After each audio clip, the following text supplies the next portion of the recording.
Szia! Üdvözöllek a csatornán! Ebben a videóban a személykocsik világításának véletlenszerű kapcsolgatásával szeretnék foglalkozni, amivel az utasokat tudjuk szimulálni vagy utánozni. Amikor állomásra érkezik a vonat, akkor fölkapcsolják a peronon a lámpákat véletlenszerűen, amikor tovább megy a vonat, akkor lekapcsolják. A videóban felhasznált eszközök az a Pico 37126-os startkészlet, alaposan kituningolva. Minden járműben van dekóder, a mozdony az ugye hangos dekóder, és digitális kuprongot is kapott, amit egy másik videóban mutattam be, hogy lehet ügyesen automatizálni. Egy ilyen dockéből windowval, amit egy másik videóban mutattam be, a 3 járművet összefogtam egy ilyen kupacba. Itt lehet látni, hogy a mozdonynak 2-es a DCC címe, az első kocsi az a 90-es, a második kocsi a 91-es. Én úgy csináltam meg a mozdonyoknak a nevét, hogy az kerek zárójellel van, a személykocsiknak meg szögletes zárójellel, meg nyilván más számtartományban is van. Ahhoz, hogy világítani tudjon a személykocsi, ahhoz ugye a sínnek a jelét föl kell vezetni a dekóderhez, ezért fémkerekek kellenek hozzá, és van olyan fémkerék, ami direkt rendelkezik elektromos csatlakozási lehetőséggel, és a Digitools-nak a dekódere van benne, ami egyrészt ugye világítani tud, illetve van kimenete. Egy másik videóban bemutattam, hogyha zárfényt akarunk használni, azt hogy lehet megoldani. Ebben a videóban peron fényeket lehet kapcsolni. Ugye a menetirány szerint nézzük, ez az első peronfény, ez a hátsó, az nem látszik, csak ugye megvilágítja a másikat. Ez a másodiknak az első peronfénye, és ez meg a hátsónak a hátsó peronfénye. Ez 4 darab lámpa, amit minden állomásra érkezésnél föl kéne kapcsolni, illetve lekapcsolni.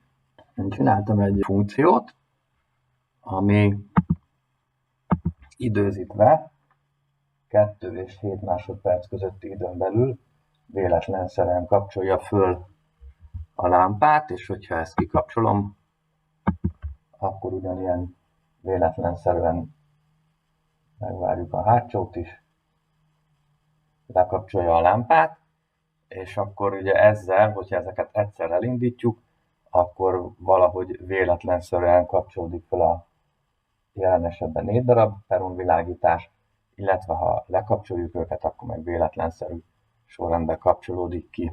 Nézzük meg, hogy működik ez a gyakorlatban. Elküldjük a vonatot, hogy meg tudjon érkezni. Ez egy picike kis tesztállomás.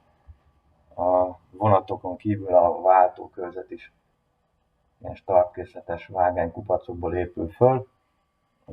Pont van egy rész, ahol meg tud állni egy ilyen megálló szemben, és ott meg tudjuk nézni, hogy mi történik.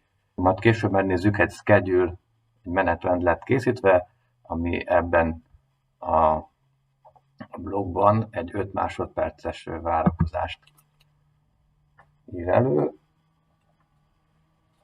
Oké, tehát nézzük meg a gyakorlatban, hogy működik.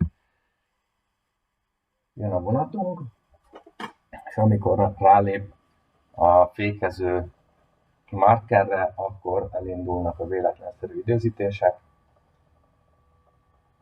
Ott már kigyulladt 1-2, és amikor elindul a vonat, akkor ugyanolyan véletlenszerűen lekapcsolnak a fények. Viszonylag egyszerű ez a beállítás, ezért nem akarom újra megcsinálni, hanem csak megmutatom, hogy melyik eszközön milyen funkciók, operációk vannak beállítva. Először is csináltam egy makrót, egy ilyen random timer nevű makró, ami rendkívül egyszerű, áll egy 2 másodperces fix időzítésből, és áll egy 5 másodperces véletlenszerű időzítésből. A Miki hobbiánál van egy videó, ami ezt részletesen bemutatja. Ebben az esetben 2 és 7 másodperc között valamikor véletlenszerűen fog lejárni ez az időzítés, és ezt használják föl a kocsikon lévő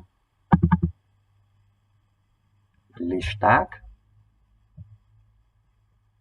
Itt szépen lehet látni, hogy a DigiTools az igazából 5 funkciót engedélyez, vagy ad lehetőséget. Itt most az egyik AUX-ra a hátsó peronfény van egy kabinfény, lehet dimmelni, van egy WC használat, ez majd egy másik videó lesz, és a negyedik pedig az első peron, és ehhez csináltam én egy időzített bekapcsoló, meg kikapcsoló függvényt, vagy funkciót. Ezek listák, és nagyon egyszerűen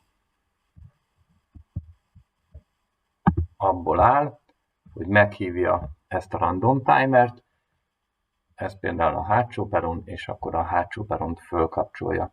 Nagyon fontos, hogyha időzített függvényt hívunk meg, itt lehet választani, hogy milyen módon fusson le. Az első az elindítja a futtatást, és egyből megy tovább. Nekünk a második eset kell, az execute and wait, tehát várjuk meg, míg lefut az a makró, és utána kapcsolja föl a világítást.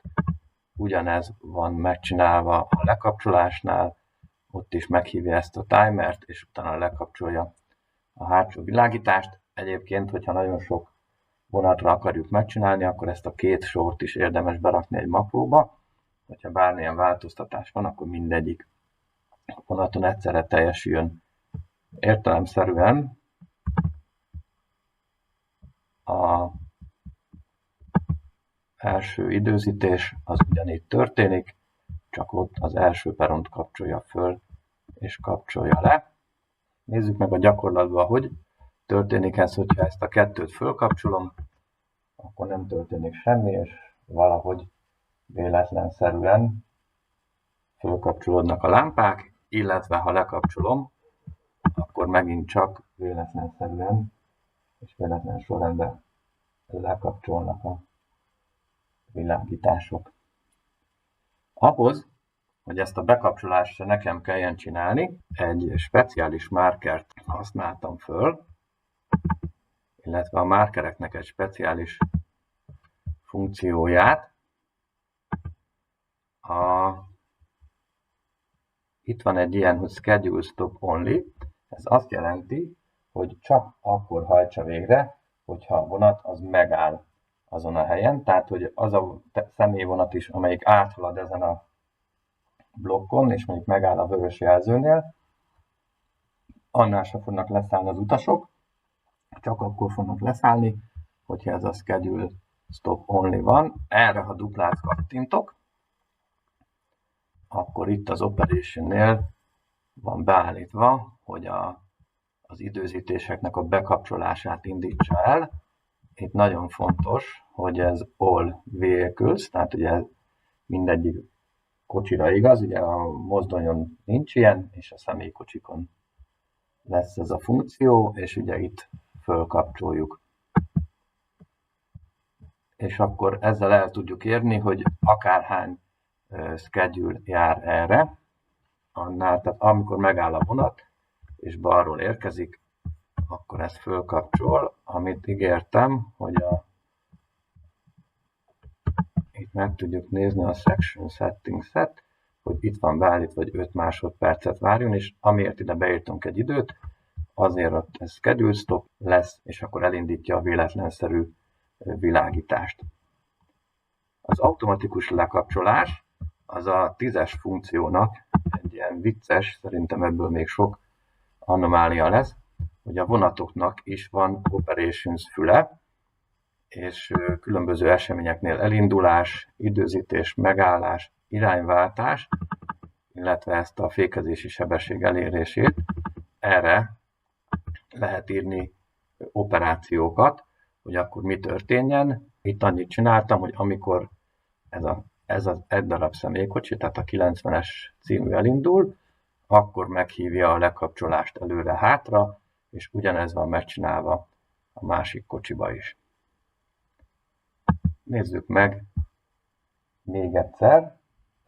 Érkezik a vonat a megállóba, és arra számítunk, hogy az utasok véletlenszerűen elkezdenek kimenni a peronra, hogy leszálljanak.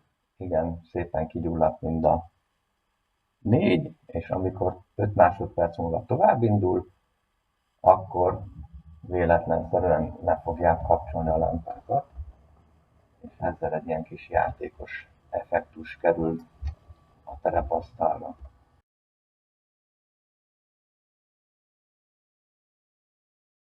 Ígértem egy ajándékot, szemfüles nézők már észrevehették, a vonat az toltüzembe is szépen megáll.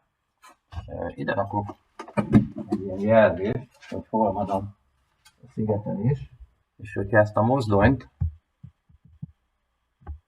lassan elkezdem hátra vezetni, akkor lehet látni, hogy amint a kocsi átlépett ezen a szigetelési határon, még az időzítést is elindította, akkor már jelez foglaltságot.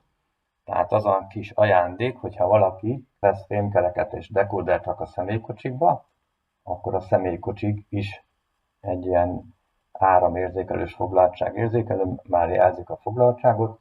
Tehát itt amerre van a 3 jármű, ott mindenütt pirost mutat, ezek után nyugodtan el tudom küldeni a Left City, a bal városnak a tárolójára, és nem megy neki a baknak, mert nem a mozdonyt fékezi, hanem a legbaloldali, tehát a legtávolabbi kocsi, amikor megérkezik, akkor már fékez és szépen beáll a helyére. Sajnos itt rövidek a vágányok, tehát a mozdony még ki fog lógni a váltóra. Mindjárt meglátjuk, hogy megállt. Igen, itt még van egy foglaltság a válton, de ők szépen megálltak. A következő videó az a WC használatának a automatizálása, meg a véletlenszerű kapcsolásáról fog szólni, és azzal egész jól kimaxoltam a világításnak a lehetőségeit. Köszönöm, hogy végignézted a videót. Ha tetszett, nyomj egy lájkot, iratkozz fel a csatornára. Ha nem tetszett, véleményed van, írj megjegyzést, fogok válaszolni, és nézd meg a többi videót. További jó vonatozást!